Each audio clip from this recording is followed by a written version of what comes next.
First, President Obama's executive order dated March 6, 2014, clearly states that any person or organization that threatens the territorial integrity of Ukraine constitutes a threat to U.S. national security and foreign policy and will be subject to sanctions.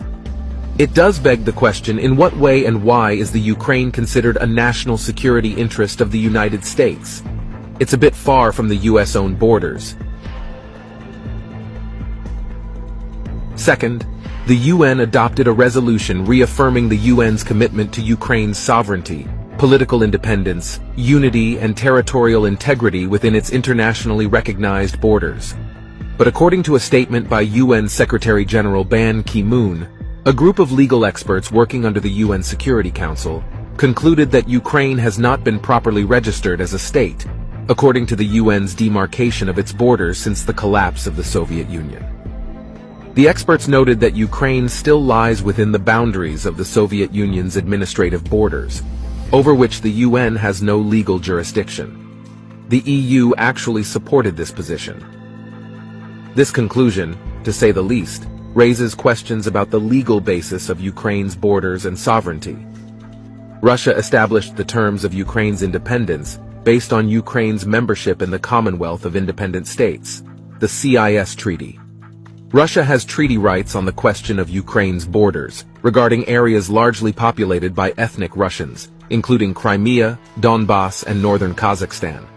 The CIS Treaty recognized and respected each other's territorial integrity and the inviolability of existing borders within the Commonwealth, but conditional on Ukraine's full membership in the CIS.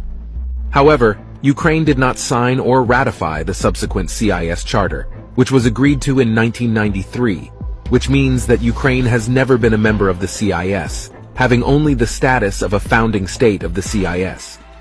The Treaty of Friendship between Russia and Ukraine, signed in 1997, was intended to further cement the borders, with firm borders a necessary standard for Ukraine's recognition by the international community and any consideration of NATO membership.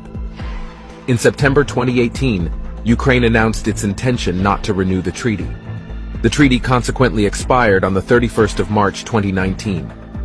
In summary, it could be legally argued that the Ukraine does not in fact have established and ratified borders with Russia, Belarus, and Moldova, the republics of the former Soviet Union, and the borders with other countries were inherited from the Soviet Border Guard Service.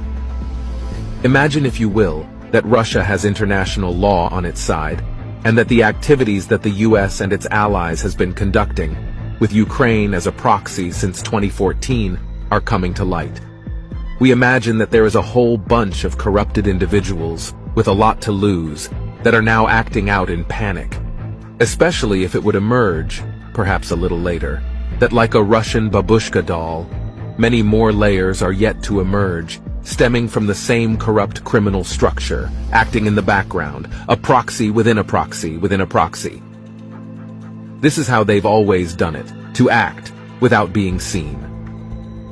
So, COVID, election fraud, Ukraine, Nazis, money laundering, crypto scams, corrupt energy companies, the Bidens, the Clintons, Obama, the Bushes, Ericsson funding ISIS, failing economy, central bank digital currency. At this point, it's almost impossible to not see the corruption, even with your eyes closed. First things first,